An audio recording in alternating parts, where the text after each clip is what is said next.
Salmo 24 nos diz assim: Ao Senhor pertence a terra e tudo o que nela se contém, o mundo e os que nele habitam.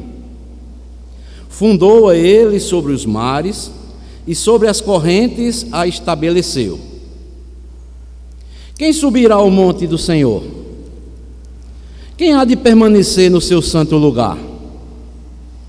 O que é limpo de mãos e puro de coração, que não entrega a sua alma à falsidade, nem jura dolosamente. Esse obterá do Senhor a bênção e a justiça do Deus da sua salvação. Tal é a geração dos que o buscam, dos que buscam a face do Deus de Jacó. Levantai, ó portas, as vossas cabeças. Levantai-vos, ó portais eternos, para que entre o Rei da Glória. Quem é o Rei da Glória?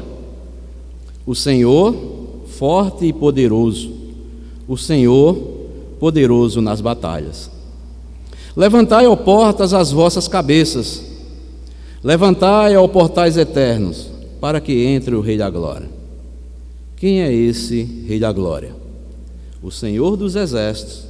Ele é o Rei da Glória.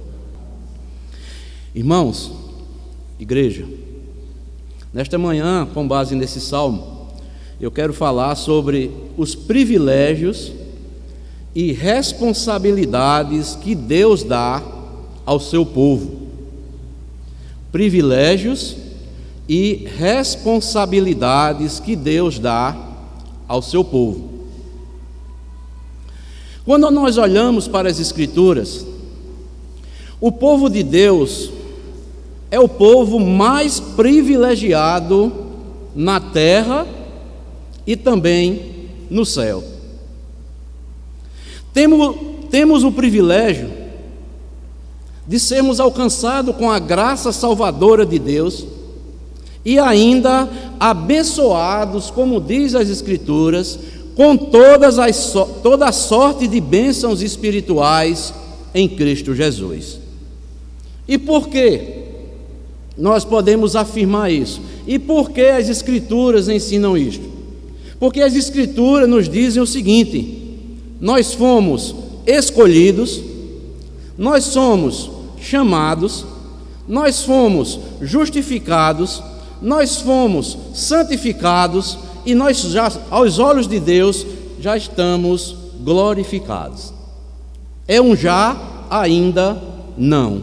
Por isso que o povo de Deus é o povo mais privilegiado, tanto na terra como também no céu. E a Bíblia diz também que o povo de Deus é chamado de filhos, servos, súditos, trabalhadores, sacerdotes e testemunhas do único Deus verdadeiro. E o que é isso? Muita graça, graça imerecida e chamada superabundante graça na vida do povo de Deus. Mas nós sabemos também que com privilégios vem também os nossos deveres. Quando nós lemos aqui os Salmos 22 e o Salmo 23, que são os anteriores ao Salmo 24, nós podemos ver aqui no Salmo 22 o bom pastor que dá a vida pelas suas ovelhas. No Salmo 23, nós podemos ver o bom pastor que dedica a cuidar das suas ovelhas. E quando nós lemos aqui o Salmo 24, como nós acabamos de ler, nós podemos ver o bom pastor voltando para recompensar as suas ovelhas. E podemos dizer também, no Salmo 22, nós vemos o nosso Senhor como o nosso Salvador. No Salmo 23, nós vemos o pastor que cuida do seu rebanho. No Salmo 24, nós podemos ver o soberano Rei dos Reis e Senhor dos Senhores. Podemos ver também no Salmo 22, lá nós podemos contemplar a cruz, o Senhor sendo crucificado. No Salmo 23 nós podemos ver também o cajado do bom pastor agindo e atuando na vida do seu povo. E no Salmo 24 nós podemos ver o rei coroado, o nosso Senhor coroado em glória. Então, amados irmãos, esse Salmo 24, ele nos apresenta pelo menos 3 privilégios. E junto com os privilégios, vem também os deveres que o povo de Deus tem perante o seu Senhor. Então, a nossa mensagem nesta manhã é a seguinte: privilégios e deveres que Deus dá ao seu povo. Então, quais são esses privilégios? Que vêm junto também com os deveres como povo de Deus. Então, o primeiro privilégio está aí no versículo 1 e o versículo 2 do Salmo 24, que nos diz o seguinte: ao Senhor pertence a terra e tudo que nela se contém, o mundo e os que nele habitam. Fundou-a ele sobre os mares e sobre as correntes a estabeleceu. Então, o primeiro privilégio, junto com as responsabilidades de nós como povo de Deus, é o seguinte: nós somos chamados por Deus de mordomos de Deus. Primeiro privilégio, junto com responsabilidades também, nós somos mordomos de Deus. Como nós vemos aqui nesse salmo, amados, Deus, Ele criou o universo e todos os corpos celestes. Ele escolheu a terra para ser o palco da sua salvação. Podemos dizer que a terra, ela é uma espécie de teatro do universo. Aqui Deus criou o homem, constituiu um povo e enviou o seu Filho para salvar este povo. Então, como nós lemos aqui no versículo 1, ao Senhor pertence a terra. E o que é isso? O Senhor é dono da terra por direito de criação e por direito de compra ou também de redenção. E o que podemos afirmar com isso? Tudo que existe na terra pertence a Deus. Ninguém é dono de nada. Toda a fauna, toda a flora, toda a riqueza material que existe sobre a terra e todas as pessoas que Ele criou pertence unicamente ao Senhor. Mas o Salmo vai nos mostrar que a relação do homem com as coisas criadas é apenas de mordomia. E o que é isso? Administração. E a palavra mordomo, nós já estudamos aqui na escola bíblica dominical, não vou me deter muito sobre a mordomia cristã, mas a palavra mordomo, não é? É a tradução no grego de ekônomo, que significa literalmente aquele que é responsável pela administração e direção da casa. Então, mordomo é aquela pessoa a quem é entregue tudo quanto o Senhor possui para ser cuidado e também desenvolvido. É um administrador, é um gerente, um tesoureiro. E no Novo Testamento, amados irmãos, Jesus ensinou a doutrina da mordomia em várias parábolas contadas e ensinadas pelo Senhor Jesus Cristo. Que Jesus contou essas parábolas para tirarmos lições para as nossas vidas, que somos povo de Deus.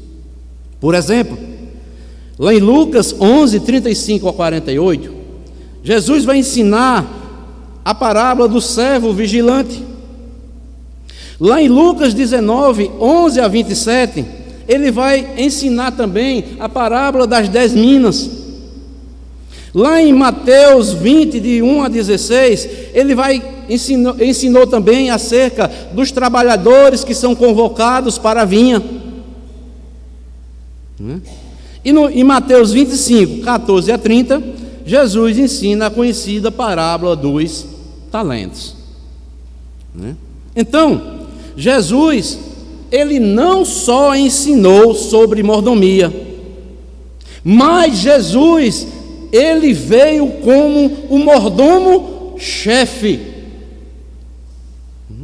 Ele usou os dons que Deus lhe deu, que Deus lhe confiou, para ensinar, pregar e curar todos quanto ele foi enviado. E um ensino bem claro, amados irmãos, para trazermos uma aplicação para as nossas vidas. E um homem que foi inspirado pelo Espírito Santo de Deus, um homem que foi um mordomo, que nós devemos também termos ele como imitador de Cristo. Este homem se chama o apóstolo Paulo. O apóstolo Paulo ensinou também a doutrina da mordomia. E quando ele ensina nos seus escritos, nas suas cartas, a ideia central que Paulo nos transmite é que cada um de nós, cristãos, nós somos mordomos de Deus. E nós vamos ver aqui alguns textos que Paulo vai mostrar que fidelidade é o que Deus exige dos seus mordomos, desde a liderança da igreja, como também a todos os cristãos que foram chamados para servir ao Senhor. Pedro também vai nos ensinar que cada crente deve servir uns aos outros com o dom que recebeu, como bons mordomos da multiforme graça de Deus. Abram comigo aí esses textos. Abram primeiramente 1 Coríntios, capítulo 4.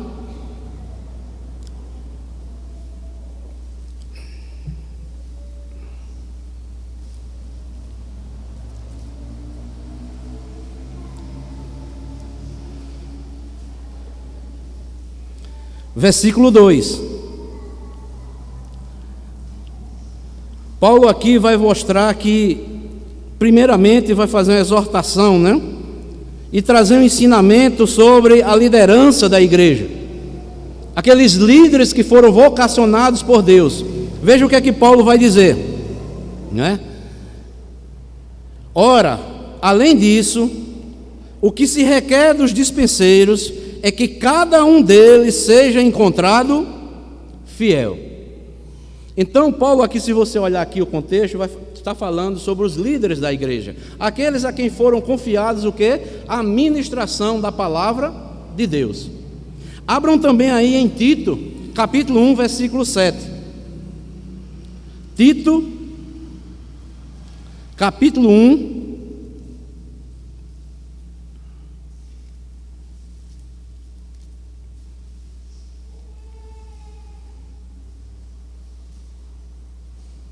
versículo 7, acerca também dos bispos, os líderes que estão na responsabilidade de ensinar. Tito 1, versículo 7, porque é indispensável que o bispo seja irrepreensível, como despenseiro de Deus, não arrogante, não irascível, não dado ao vinho, nem violento, nem cobiçoso, de torpe ganância.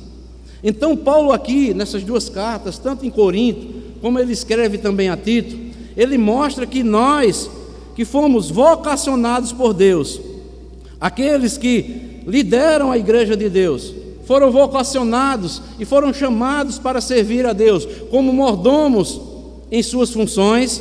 Paulo diz que fidelidade é que Deus exige de cada um de nós.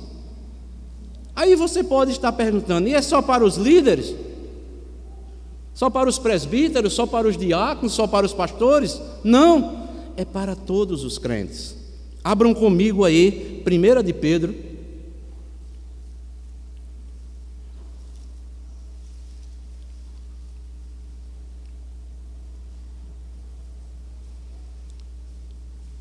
Capítulo 4.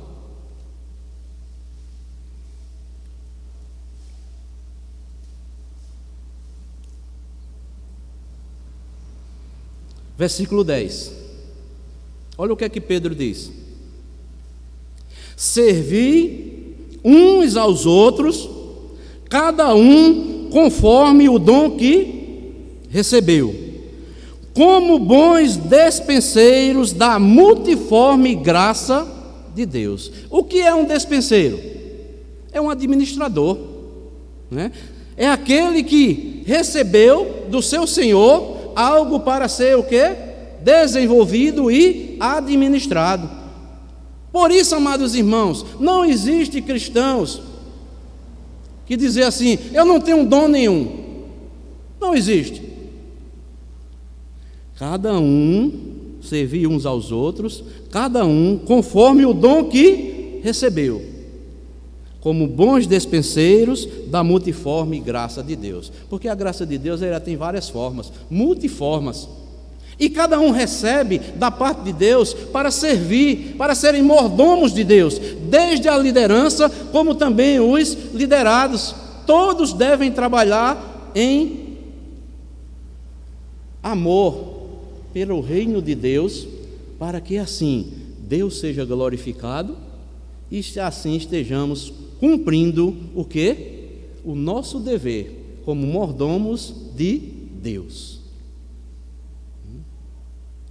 Uma coisa muito interessante é a oração, né? O crente pode fazer muita coisa através da oração. Só ele orar já está ajudando o reino de Deus, né? Já está colaborando, já está trabalhando, né?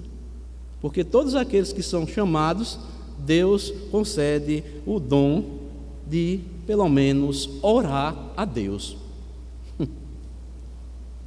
Então, amados irmãos, vendo aqui no Salmo 24, que primeiramente o salmista nos mostra que Deus é dono de tudo e que a nós, como mordomos de Deus, fomos chamados, vocacionados para servir a Deus aqui na nossa peregrinação, eu quero trazer pelo menos 3 aplicações práticas desta maravilhosa verdade contida aqui no Salmo 24. Ao Senhor pertence a terra e tudo que nela se contém, o mundo e o que neles habitam. Fundou ele sobre os mares e sobre as correntes a estabeleceu. A primeira aplicação que eu quero fazer para mim e para você, que fomos chamados como mordomos de Deus aqui na terra. Primeiro, esta verdade, amados irmãos, nos constrange e obriga-nos a nos colocar Deus em primeiro lugar na nossa maneira de viver. Não vivemos mais para nós, devemos viver para o nosso Senhor. É um ensinamento que Jesus, bem claro, deu lá no Sermão do Monte, que muitas vezes nós queremos levar uma vida cristã e viver primeiramente para nós e depois, se sobrar algum tempo, é para Deus. Mas a Bíblia não diz isso. Jesus Cristo diz: buscai primeiro o reino de Deus e a sua justiça, e as demais coisas vos serão acrescentadas. Então, se eu tenho consciência que eu sou mordomo de Deus, eu tenho que priorizar Deus primeiramente na minha vida. Eu tenho que me dedicar mais a Deus, porque Ele me promete, porque as demais coisas me serão acrescentadas. Aquilo que eu necessito, Deus há de suprir, e Ele vai suprir. Mas também, em segundo lugar, essa maravilhosa verdade nos ensina que não podemos dar nada a Deus. Preste atenção, pois tudo é dele. Ninguém dá nada a Deus não, irmãos. As pessoas dizem: eu vou dar o meu dízimo. Ninguém dá dízimo a Deus. Eu vou dar a minha oferta a Deus. Ninguém dá oferta a Deus. Você devolve aquilo que Deus está ali dando. Os dízimos e as ofertas são apenas devoluções que realizamos como expressão de confiança e dependência dele. Então, quando eu tenho consciência disto, eu vou dar o meu dízimo, eu vou dar a minha oferta naturalmente, porque eu tenho consciência que o quê? Que tudo vem dele. Eu confio nele e eu dependo dele, e eu não estou fazendo mais do que o meu dever quando eu devolvo aquilo que o Senhor mesmo está me concedendo para administrar. Foi isso que Davi fez. Por isso Davi era chamado um homem segundo o coração de Deus. Abram comigo aí, primeiro livro das Crônicas, capítulo 29. Primeiro livro das Crônicas,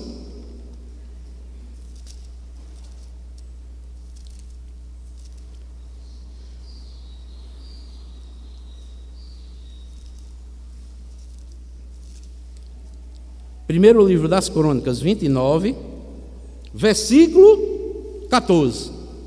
Aquilo que eu falei, os dízimos e as ofertas não são devoluções que realizamos, ou melhor, que damos a Deus, mas são apenas devoluções. Estamos devolvendo aquilo que Deus nos dá.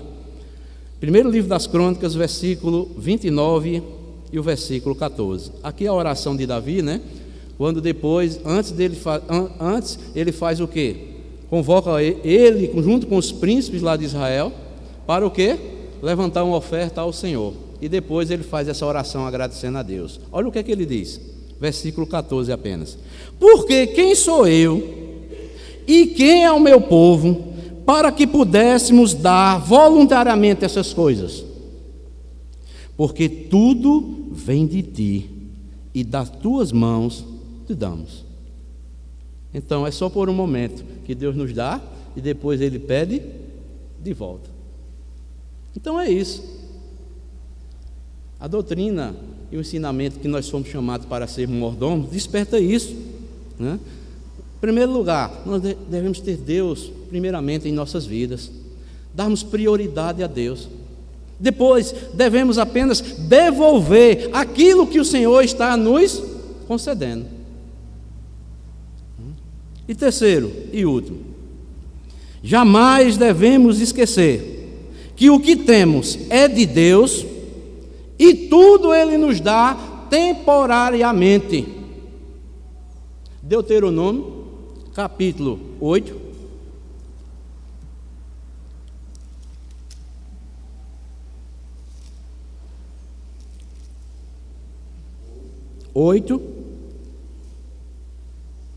Uma exortação que Moisés faz para o povo, para que o povo não esqueça de toda a bondade de Deus que Deus teve perante os 40 anos lá no deserto com o seu povo. Deuteronômio 8, versículo 17 e 18. Não digas, pois, no teu coração: a minha força e o poder do meu braço me adquiriram estas riquezas. Antes te lembrarás do Senhor teu Deus. Olha o que é que ele diz: porque é Ele o que te dá força para adquirires riquezas, para confirmar a sua aliança, que sob juramento prometeu a teus pais, como hoje se vê.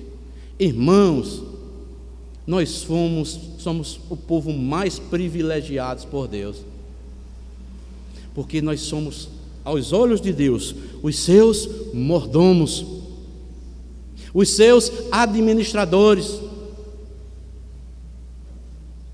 E o que Deus requer de cada um de nós, sabe o que é?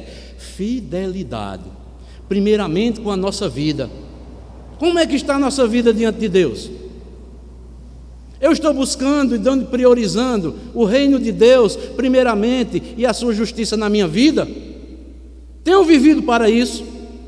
Segundo, eu estou devolvendo aquilo que o Senhor requer de mim, o que Ele está colocando nas minhas mãos, e isto eu estou devolvendo a Ele, para que o progresso da sua obra missionária avance aqui na terra. E terceiro, será que nós temos consciência que é Ele que nos dá força? Ou nós esquecemos que quem éramos lá atrás, e Deus já nos fez prosperar, nos deu sabedoria, nos abençoou. Hoje nós temos, graças a Deus, temos temos casa, temos carro, graças a Deus temos nossa alimentação, temos saúde e tudo, o Senhor, e esquecemos disso, e muitas vezes olhamos e achamos que é a nossa força, é o nosso braço, é a nossa inteligência que fez tudo isso, e desprezamos o Senhor. Não, amados, jamais tem esse sentimento em nossos corações. Se temos convicção que somos mordomos de Deus, devemos também priorizá-lo, não é? Então, aprendemos que devemos colocar Deus sempre em primeiro lugar em nossas vidas. Por que aqui nós estamos de passagem, amados irmãos? A Bíblia diz que nós somos como uma neblina, que vem, molha, evapora, já não é. Nós somos como uma folha seca. Nós nascemos, frutificamos, depois morremos e murchamos. Nós somos Eva.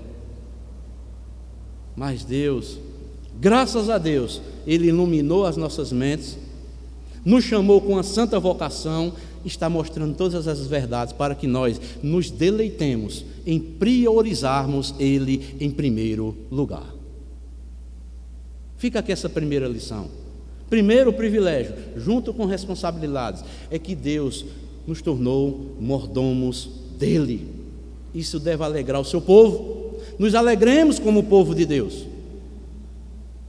Mas também, em segundo lugar, o segundo privilégio junto com responsabilidades se encontra aí no Salmo 24, versículo 3 a 6, que diz assim: quem subirá ao monte do Senhor? Quem há de permanecer no seu santo lugar? O que é limpo de mãos e puro de coração, que não entrega a sua alma à falsidade, nem jura dolosamente. Esse obterá do Senhor a bênção e a justiça do Deus sua salvação. Tal é a geração dos que o buscam, dos que buscam a face do Deus de Jacó. Então, o segundo privilégio que Deus dá ao seu povo é que nós somos chamados para sermos adoradores desse Deus maravilhoso. Deus, pela sua graça, Ele transforma pecadores destituídos da sua glória em verdadeiros adoradores. Agora, uma pergunta interessante: se aquele que é adorado é o Deus soberano, dono de tudo o que existe na terra e dentro dela, quem são os seus adoradores? Primeiramente, podemos ver aqui quem são os adoradores de Deus, a partir do versículo 3 ao versículo 6. Primeiramente, são chamados adoradores de Deus, são aqueles que agem com integridade. Quem subirá ao monte do Senhor? Quem há de permanecer no seu santo lugar, adorando a Deus em toda a sua vida? Primeiro, o que é limpo de mãos. E o que isso simboliza? As mãos simbolizam aquilo que nós fazemos.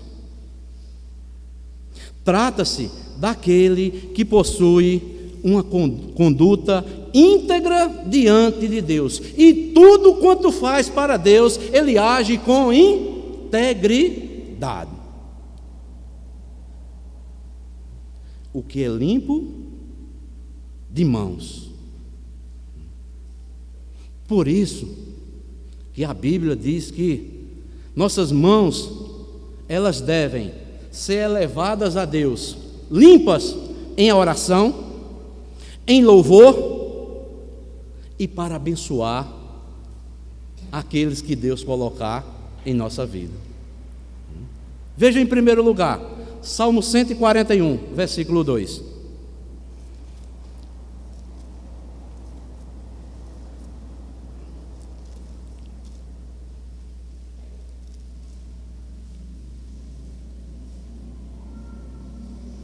Olha só, nós somos chamados para sermos adoradores e termos uma vida íntegra. Veja o que é aqui que Davi vai mostrar nesse Salmo aqui, 141.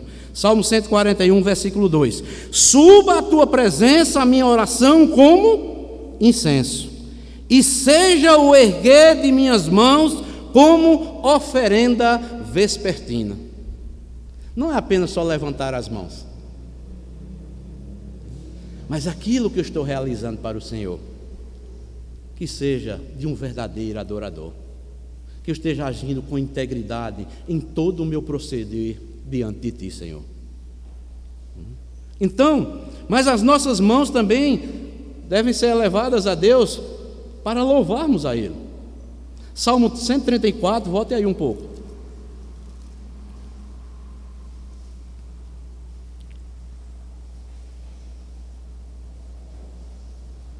Versículo 2. Vou ler o 1 e o 2.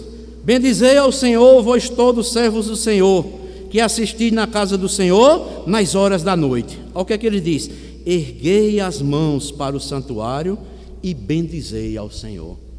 Levantem suas mãos, façam essa oração, louvem ao Senhor com aquilo que vocês são diante de Deus.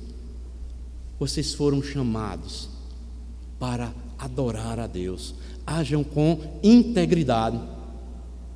E as nossas mãos também devem ser usadas para abençoar as pessoas. Abram comigo lá, Levítico,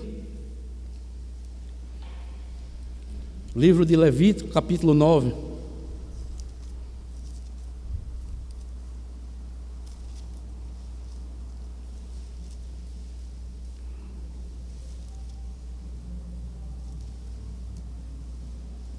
Levítico capítulo 9,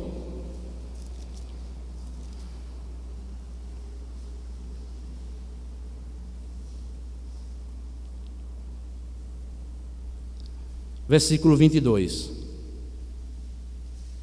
Depois Arão levantou as mãos para o povo e o abençoou, e desceu, havendo feito a oferta pelo pecado, e o holocausto, e a oferta pacífica. Mas você pode estar dizendo aqui: mas pastor, isso aí foi lá na antiga aliança, isso é Arão, sumo sacerdote.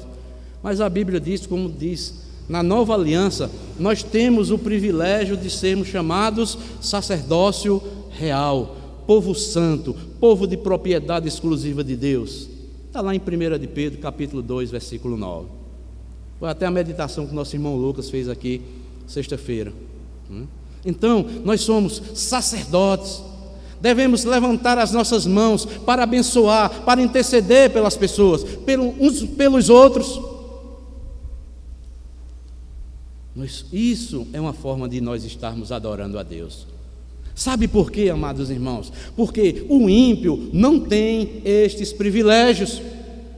A Bíblia diz que as mãos dos ímpios são sanguinárias, as mãos dos ímpios são violentas, as mãos dos ímpios são enganadoras, e as mãos dos ímpios são preguiçosas. Vamos ver esses textos? Abram comigo aí, Isaías capítulo 1, versículo 15.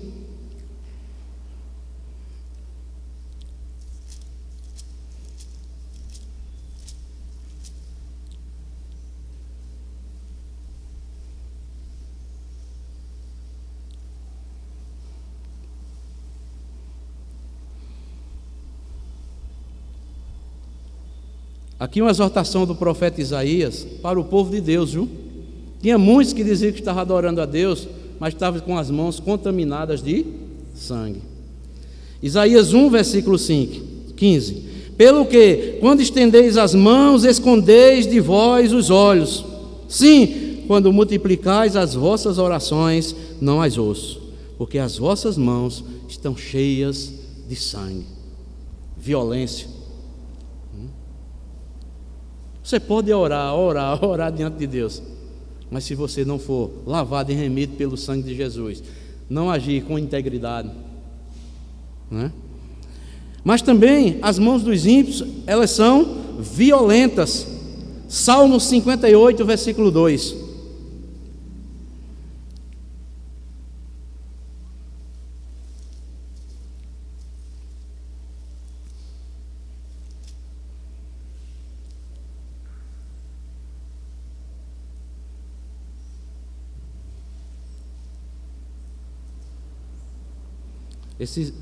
Esse Salmo 58 vai falar acerca da sorte dos ímpios. E no versículo 2 diz o seguinte: longe disso, antes no íntimo engendrais iniquidades e distribuís na terra a violência de vossas mãos. Ao versículo 3 diz: desviam-se os ímpios desde a sua concepção, nascem e já se desencaminham proferindo mentiras. Então, o ímpio não pode ser um adorador de Deus. Só o povo que foi chamado, que é lavado e remido pelo sangue do Senhor Jesus Cristo. Suas mãos são sanguinárias, são violentas, e as mãos dos ímpios também, a Bíblia chama que suas mãos são enganadoras. Salmo 26, versículo 10.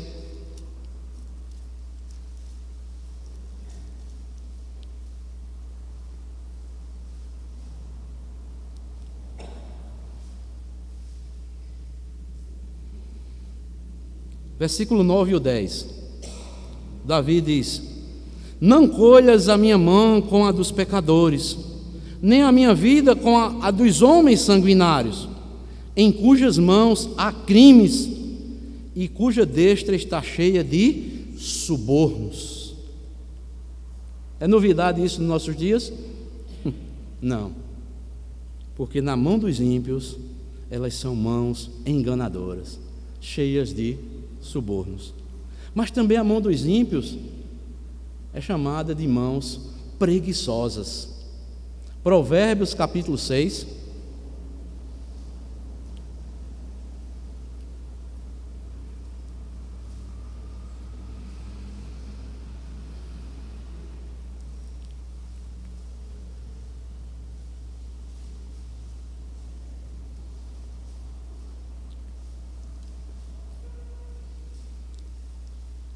é a lição que o sábio aqui nos dá acerca da formiga, né? Um pouco para dormir, um pouco para tosquenejar, um pouco para encruzar os braços em repouso. Assim sobrevirá a tua pobreza como um ladrão e a tua necessidade como um homem armado. 10. Provérbios 6, versículo 10. Então, amados, vejam só, nós fomos chamados primeiramente para sermos mordomos de Deus e também para sermos adoradores. E a primeira característica dos adoradores de Deus é que eles agem com integridade.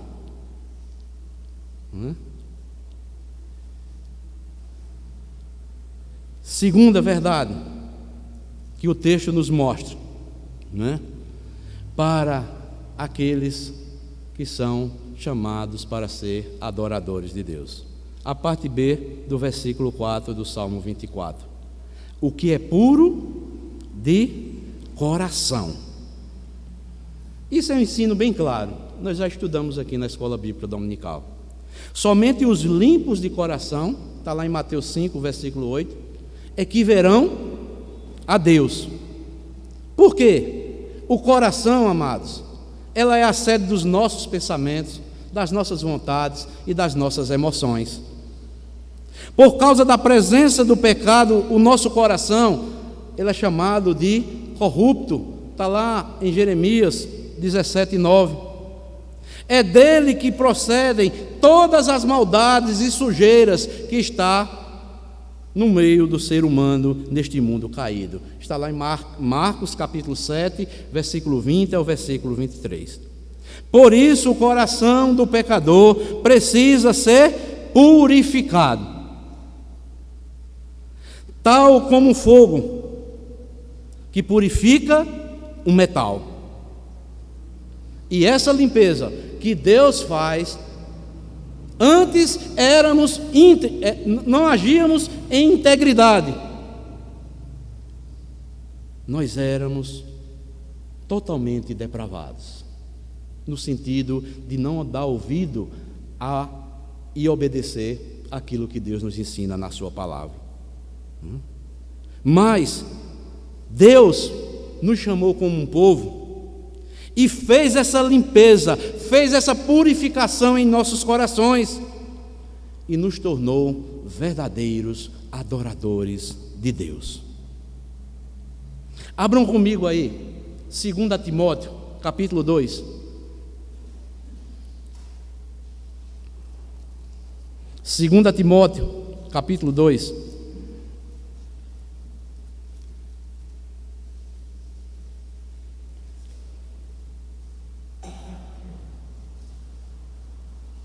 Versículo 22.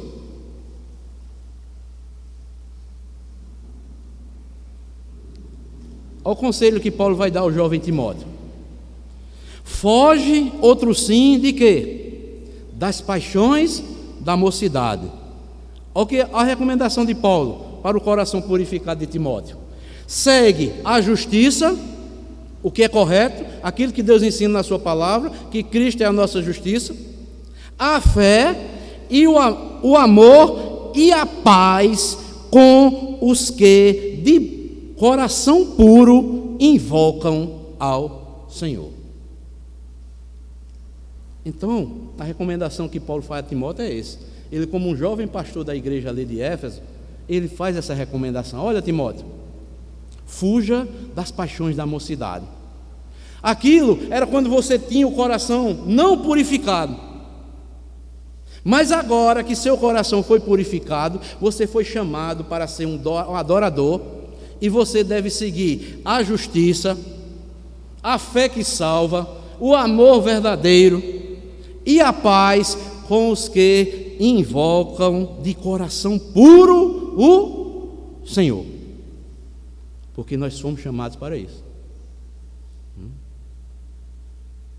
Então, os adoradores, daqueles que foram chamados por Deus, eles são íntegros em todo o seu proceder, eles têm um coração purificado, e eles não são idólatras. A parte C do versículo 4: o que é limpo de mãos e puro de coração, e não entrega a sua alma à falsidade. O que é isso? Porque o coração do ser humano, amados, ela é uma fábrica de ídolos. A Bíblia nos exorta, mesmo nós purificados, nós somos exortados a não praticarmos a idolatria. Você sabia disso? 1 de João, capítulo 5, versículo 21, a recomendação carinhosa que João faz, sabe o que é? Filhinhos, guardai-vos dos ídolos. Por que João faz essa recomendação? Porque nós ainda mesmo com o coração regenerado, nós somos tendenciosos para a idolatria. Filhinhos, guardai-vos dos ídolos, porque um verdadeiro adorador de Deus, ele não tem ídolos. Jesus foi bem claro, amados irmãos. Jesus disse que nós não podemos servir a dois senhores, está lá em Mateus 6,24. Não devemos adorar a Deus, dizer que adoramos a Deus e adoramos as riquezas. Ou adoramos a Deus mesmo em primeiro lugar, com integridade de coração, ou então estamos fazendo da nossa riqueza, dos nossos bens materiais, um ídolo. Ninguém pode servir a dois senhores. Ou adora a Deus, Jesus Cristo disse, ou ao dinheiro. Nós sabemos que o dinheiro aqui são as posses, né? Que o dinheiro é bom? É. Eu sempre aprendi uma lição seguinte: dinheiro, você é meu escravo, você não vai me escravizar. O dinheiro tem que ser meu servo, eu tenho que servir a Deus, para suprir minhas necessidades também, e dizer: dinheiro, você é meu servo, você não é o meu Senhor. O meu Senhor me dará forças para que eu adquira, mas você nunca será meu ídolo, porque eu fui chamado para ser um adorador a Deus. Então, os verdadeiros adoradores, né, eles agem com integridade, têm os corações purificados, não são idólatras, eles fazem de tudo para fugir da idolatria. E também aquele, como diz aqui, né, na última parte do versículo, nem jura dolosamente. E o que é isso? O verdadeiro adorador, ele não dá falso testemunho. E o que isso se refere? A hipocrisia, dissimulação, mentira e principalmente falso testemunho diante de um tribunal e um falso testemunho dos seus irmãos.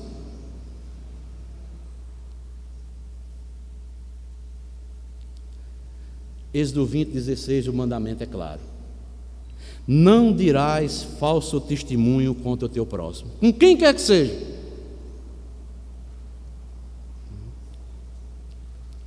Então, o Salmo 24 mostra esse segundo privilégio. Nós fomos chamados para sermos adoradores. Primeiro, mordomos. Mas o salmista aí no versículo 5 diz: quem assim dessa forma age, o que é que vai acontecer? Este obterá do Senhor a bênção e a justiça do Deus da sua salvação. Tal é a geração dos que o buscam, dos que buscam a face do Deus de Jacó. E o que é que o salmista quer dizer isso? O salmista diz que nós obteremos do Senhor a bênção e a justiça da sua salvação. A bênção da salvação e da justificação pela fé é uma dádiva que Deus dá a seu povo nos méritos daquilo que Cristo fez por nós. Então, amados, entrar na presença de Deus e buscar sua face em adoração só é possível por meio do Senhor Jesus Cristo. Pode alguém dizer: eu estou adorando a Deus, mas se não for lavado, regenerado pelo lavar regenerador do Espírito Santo, se não for nova criatura, não adora verdadeiramente a Deus. Hebreus capítulo 10, abram aí. Já estou finalizando, viu, irmãos? Hebreus 10.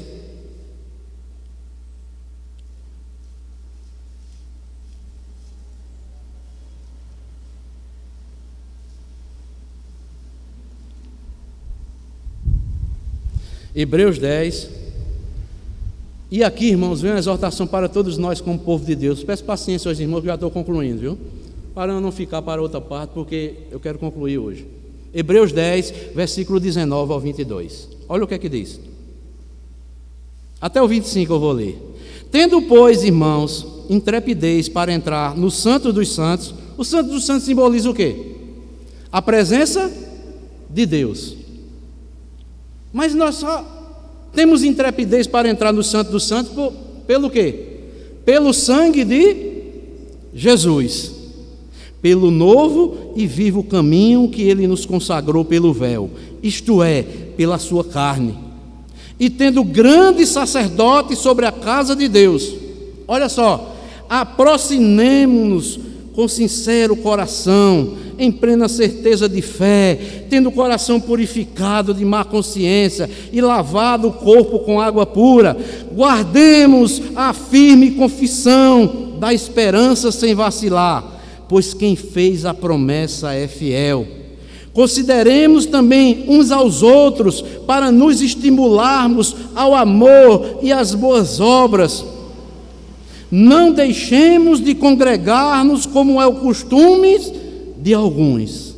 Antes façamos admoestações, tanto mais quanto vedes que o dia se aproxima. Às vezes o pastor é taxado até de chato, né? Quando exorta a igreja para estar presente na casa do Senhor, adorando o Senhor. Mas o pastor, que achem chato ou não, o pastor é para convocar o povo, lugar de crente é para estar junto, reunido, coletivamente, adorando com o coração sincero, purificado, lavado pelo sangue de Jesus.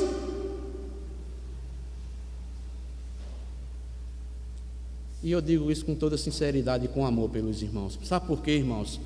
Ai de mim se eu não falar essa verdade, porque o Senhor vai requerer de mim. Você não chamou a igreja para me adorar, você não chamou a igreja para estar junta, coletivamente, adorando, com louvor que glorifique a Deus. Fale para a igreja, onde é que estão os crentes nos dias de domingo? Onde é que estão os crentes nos dias das reuniões solenes que eu convoquei para estarem reunidos em meu nome? É isso, irmãos. Ser adorador é isso. É priorizar Deus. Honremos o voto que fizemos no dia do nosso batismo, de estar presente em toda reunião, de estarmos presentes em todas as convocações solenes do Senhor, cumprindo os nossos votos. Alguém já disse com certa propriedade: crente tem que estar junto, como a brasa tem que estar no fogareiro. Se tirar a brasa do fogareiro, ela vai se apagando. E o crente vai esfriando, vai esfriando, vai esfriando. O crente tem que estar junto, tem que estar reunido. Mas é difícil viver no meio do povo de Deus. É difícil mesmo. Jesus nunca negou isso a ninguém, porque todos nós somos falhos, todos nós somos pecadores, todos nós erramos, mas a Bíblia diz: corrijam uns aos outros, perdoem uns aos outros, amem uns aos outros, estimulem uns aos outros. Foi para isso que você chamou. Vocês foram chamados para serem meus adoradores, diante de um mundo que não adora a mim, adora a Satanás. Sabe por que Deus nos convoca a isso, amados? Para isso estarmos reunidos no dia do Senhor, na convocação solene. Sabe por quê? Porque o inimigo acha bom quando não vê os seus adoradores na casa de Deus. Mas uma igreja que adora com sinceridade, com fervor, com integridade de coração, obedecendo à chamada do Senhor, Satanás não resiste. Lugar de crente é na igreja.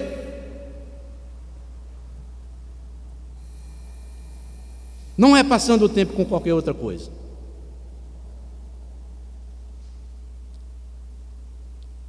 E em último lugar, eu vou ser bem breve nesse ponto. Primeiro, fomos chamados para sermos mordomos. Segundo, fomos chamados para sermos adoradores.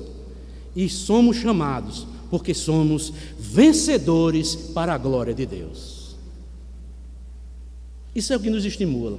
Eu vou ser bem breve. Versículo 7 ao versículo 10. Levantai, ó portas, as vossas cabeças. Levantai, ó portais eternos, para que entre o Rei da Glória. Quem é o Rei da Glória? O Senhor forte e poderoso, o Senhor poderoso nas batalhas. Levantai, ó portas, as vossas cabeças. Levantai-vos, ó portais eternos, para que entre o Rei da Glória. Quem é esse Rei da Glória? O Senhor dos exércitos, Ele é o Rei da Glória. Somos vencedores para a glória de Deus. A última parte desse salmo é uma celebração de vitória. Tal como um rei vitorioso está voltando para a sua cidade. E Deus aqui é celebrado pelo seu povo. É como se Davi estivesse dando uma ordem para que os guardas de Jerusalém encorajassem as portas da cidade, para que Deus entrasse por elas, na forma da Arca da Aliança ou profeticamente na pessoa de Jesus Cristo. Deus é chamado de Rei da Glória. Ele é o Rei a quem toda glória deve ser atribuída. É a reunião de todos os seus atributos que nós devemos adorar. Ele é Senhor dos exércitos. Ele é quem comanda os exércitos do céu e os exércitos da terra. Ele é forte, Ele é poderoso, Ele é invencível, e seu povo jamais vai ser destruído. Ele jamais poderá ser vencido ou derrotado. A igreja jamais poderá ser vencida ou jamais poderá ser derrotada, porque fomos comprados, lavados pelo sangue do Cordeiro. Por isso que nós temos esse privilégio, junto com responsabilidades, sermos mordomos, sermos adoradores, porque sabemos que nós somos vencedores para a glória de Deus. O Rei da Glória é Jesus Cristo, o grande vencedor. Todos os que estão em Cristo são vencedores com Ele. Com Ele nós sofremos neste mundo, mas com Ele nós seremos glorificados. O fato de termos nascido de novo, regenerados pelo Espírito Santo, nós possuímos uma natureza vencedora.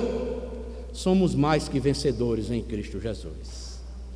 Irmãos, se nós temos consciência que somos regenerados, que nós fomos nascidos do alto, nós temos o selo do Espírito Santo dentro de nós, e esse selo é o selo de vencedor. O dia da comemoração da nossa vinda, ou melhor, da vinda do Senhor, será o dia da vitória, na segunda vinda de Cristo, que Ele virá com todo o poder e glória. Abram comigo, irmãos. 1 Tessalonicenses,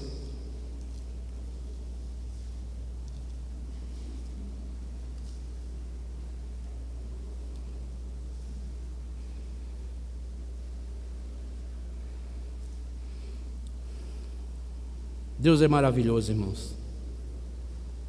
O dia da comemoração da nossa vitória será a vinda de Cristo com todo o poder e glória. E a igreja verá isso. 1 Tessalonicenses, capítulo 4, versículo 13 ao 18. Para os irmãos que já partiram e para nós que estamos vivos. Ele diz: não queremos, porém, irmãos, que sejais ignorantes com respeito aos que dormem, para não vos entristecerdes com demais que não têm esperança. Pois se cremos que Jesus morreu e ressuscitou, assim também Deus, mediante Jesus, trará em sua companhia os que dormem. Ora, ainda vos declaramos, por palavra do Senhor, isto: nós os vivos, os que ficarmos até a vinda do Senhor, de modo algum precederemos os que dormem. Porquanto o Senhor, mesmo dada a sua palavra de ordem, ouvida a voz de arcanjo, o ressoar da trombeta de Deus, descerá dos céus, e os mortos em Cristo ressuscitarão primeiro. Depois nós, os vivos, os que ficarmos, seremos arrebatados juntamente com eles, entre nuvens, para o encontro no Senhor nos ares. E assim estaremos para sempre com o Senhor. Olha a palavra que Paulo diz agora no versículo 18. Consolai-vos, pois, uns aos outros com estas palavras. Consolemos, amados irmãos. Os dias estão difíceis, mas Cristo está conosco.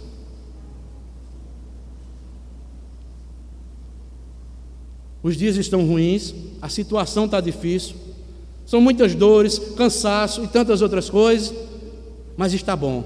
Com Cristo vai tudo bem.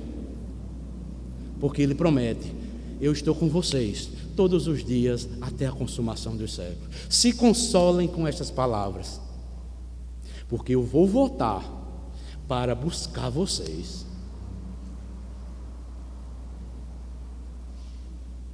Fica aqui essa palavra para todos nós, amados. Sejamos mordomos fiéis a Deus. Sejamos verdadeiros adoradores. E finalize dizendo: o Rei da Glória voltará para nos levar para o céu. Isso é que deve nos dar coragem. Isso é que deve nos encorajar. Bens e tantas outras coisas, tudo vai ficar, irmãos. Não nos apeguemos a essas coisas do mundo, amados. O Senhor está prestes a voltar. Paulo, no capítulo 13 de Romanos, ele diz: despertemos, acordemos, porque aquele grande dia já se aproxima. O autor aos Hebreus diz aqui: estimulemos, amados irmãos, uns aos outros a estarmos nos congregando, porque tanto já esse dia se aproxima. Porque a nossa salvação está mais próxima do que no princípio, quando nós cremos. Cada dia que passa está chegando a concretização da nossa salvação. E tudo isso, nós somos vencedores para a glória do nosso Deus. Quem é o Rei da Glória? O Senhor dos Exércitos é o Rei da Glória. Então, amados, fica aqui essas palavras de consolação. Nós somos o povo mais privilegiado, mordomos, adoradores, e somos o povo mais que vencedores para a glória do nosso Deus. Deus abençoe a todos, em nome do Senhor Jesus Cristo, amém. Eu passei um pouco do tempo, viu? Extrapolei um pouco da hora da EBD, mas graças a Deus, porque nós concluímos. Deus abençoe a todos, em nome do Senhor Jesus Cristo, amém.